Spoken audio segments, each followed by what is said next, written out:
At nandito na naman ako. Nandiyan kayo. What's up sa inyong lahat? Christmas Day! Pero walang nagbigay sa akin ng Aguinaldo. Dami-dami ko pa namang ninong eh. Pero nabigyan naman ako ng iba. Ng konti. Anyways, December 25 ay aalis ako papuntang Cubao. Pupunta akong QC doon sa Araneta City at pupunta ako sa Smart Araneta Coliseum para manood ng PBA Christmas Game. First time ko palang manood ng PBA ng live at grabe. First time ko lang din sa Big Dome and yes, ang saya ko. Upper box lang ang nabili kong ticket at puro sold out na lahat. Patron ay sana ako manonood sa likod ng bench ng mga players pero na-scam ako kanina lang online. Pero dihad lang yun para makapanood ako ng first ever PBA game live experience ko.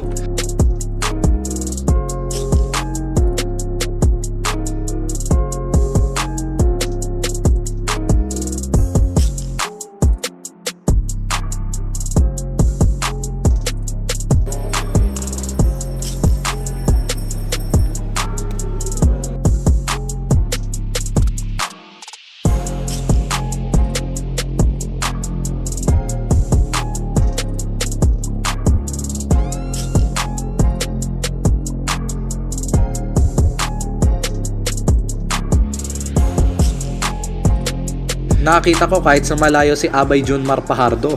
Yan yung idol ko talaga sa Philippine basketball Tsaka si Mark Barroca at Calvin Octana.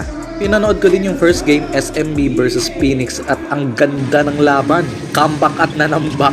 Lumipat ako ng upuan para mapanood ng mas magandang angle sana yung magiging laban ng TNT Tropang Giga at Inebra. Kaso naligaw ako at sa side pa ako ng Inebra fans na po token text ang team ko dito.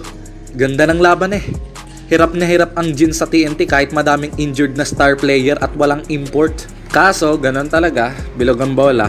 Kaya nanalo pa rin ang Gins. Ganda sana ng performance ni Calvin Octana kaso pa lang talaga si Scotty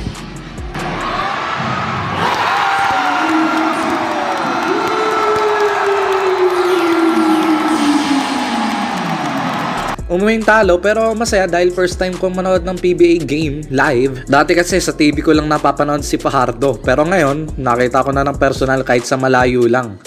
At hindi pa naglalaro. Injured kasi.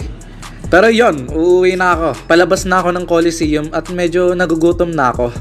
At mga alas 9 nung natapos yung game. Kumain muna ako dito sa Chowking bago umuwi hanggang sa dito na rin nalobat yung phone ko. Medyo bad trip ang Pasko na to at na-scam ako online. Doon kasi ako bumili ng PBA ticket na Patron A. Nung nabayaran ko na online, hindi ko na makontak at binlock na ako. Sobrang lungkot ko nun At first time ko din ma-scam. Pero hindi hadlang yun para sirain ng tuluyan ng Pasko ko. Kaya tumuloy pa rin ako.